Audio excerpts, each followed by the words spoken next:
Shalom Aleichem, peace be unto you, and once again, I am so glad to tell. Hear ye, once again another informative and educational video. Not legal advice, we do not give legal advice, just legal information and for entertainment purposes. Well, ladies and gentlemen, we all know about the serious crimes that have been committed by the Title 4D, okay? They are heartless, okay? And, you know, believe me, there are laws out there that could stop them in their track. Actually, a lot of the stuff that they do are actually criminal. Well, I'm going to look at one today under the United States codes, okay? These codes are not for us. Statutes and codes are not for us, the people. It's for these corporations and their workers, their entities, okay? So, under the United States annotated codes, I think it's about 54 codes. Some of them are positive and some are non-positive, okay? The positive ones were enacted and published by Congress as positive codes, and the non-positive ones were not published as any positive codes, okay? And the non-positive ones, they require our signature to compel performance. Now we're going to look at one of those known as 42 USC. That's where we find the Social Security Act, and that's where we file the welfare program and the Title 4D, Title 4A, B, C was repelled, D and E, okay?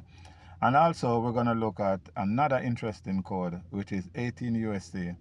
Now 18 USC have to do with crimes and punishment, okay? Now check this out. We're going to look at 18 USC 1581 today, which is known as peonage, okay? And we're going to look at the definition, and we'll see that a lot of these criminals are actually committing peonage when it comes to certain rulings, like child support, for example, Title 4D. This is peonage. 18 USC subsection 1581. It says it prohibits peonage, which is compelling a person to work against their will to pay off a debt using force, threat, or abuse of law. The law also makes it a crime to obstruct the enforcement of this section. Conviction carry penalties of up to 20 years. You hear that? 20 years in prison, which can increase to life imprisonment if aggravating factors like kidnapping or aggravated sexual abuse are involved. Okay?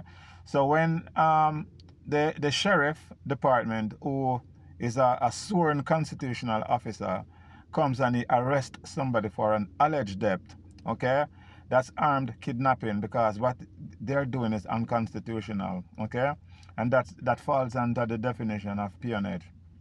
Now, some of the key aspects of 18 USC subsection 1581 peonage, it's defined, it prohibits holding or returning a person to a condition of peonage, or arresting someone with the intent to do so, okay?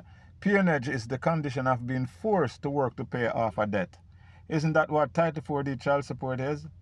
They threaten people, coerce them, and in some cases arrest some people because they didn't pay off this alleged debt. Now, if that's not peonage, somebody tell me what peonage is, okay? Compulsion. This compulsion can be through the use of force, the threat of force, physical restraint, or the abuse of legal power. And that's what they do. They hire the sheriff, who is contracted with them under 45 CFR 302.34 as a contractor and not in a constitutional jurisdictional authority, okay? They are now as contractors and are liable, okay, because they're committing crime. And hear what he said?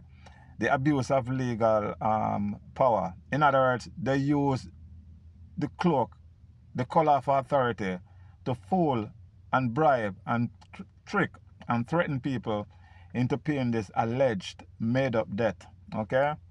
Also, obstruction. This is important. It is a separate offense to obstruct or attempt to obstruct the enforcement of this section. So if you are anybody, okay, who has been threatened to pay off a debt, for example, child support, and they're being coerced and threatened, intimidated, and you go and you report them to the proper authority, and somebody try to block that enforcement, maybe a judge, a magistrate, a DA, law enforcement, anybody try to block you from enforcing your rights under 15 USC, 18 USC 1581, and they obstruct justice, they too can be charged. Okay, it's a very, very serious thing, peonage.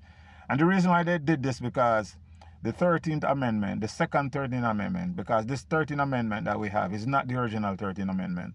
The original 13th Amendment has to do with the lawyers, the bar lawyers, where it forbids them from holding office or actually becoming a citizen of the United States for America. Okay, that original 13th Amendment, it was removed. It was a detective a couple decades ago that stumbled across this document inside of some kind of vault in some archives, okay? But it was never amended. Some reason it disappeared, and then it was replaced by the current 13th Amendment that we have, which is involuntary servitude. So because involuntary servitude is outlawed, this is where they made 18 USC 1581 peonage. So it supports the constitutional 13th Amendment of involuntary servitude. But it's very interesting. Anyone who force, compels, or threatens with the use of force and use the legal power of authority to kind of coerce, threaten, and even in some cases arrest people to work and pay off a debt, they are committing peonage. And remember, they can get up to 20 years in prison for forcing this peonage upon you. And if death occur while they're doing this to you, they can face life in prison. And like I said, a lot of people do not know how to enforce their rights. These criminals should go to prison. Okay? I'm not saying that that's what the law says. Peonage is against the law, right? You can't force somebody to work and pay off an alleged debt. And even if it was a real debt, you cannot threaten them. You cannot intimidate them, coerce them, or stuff like that. It's against the American way of life. Okay? So check it out, brethren and sisters. Peonage, 18 USC 1581, forbids even the Title 4D from using force, threat, and coercion to try to get you into pay an alleged debt. Okay, so until then, Shalom Aleichem, peace be unto you. And once again, I am so glad to tell. Shalom, shalom.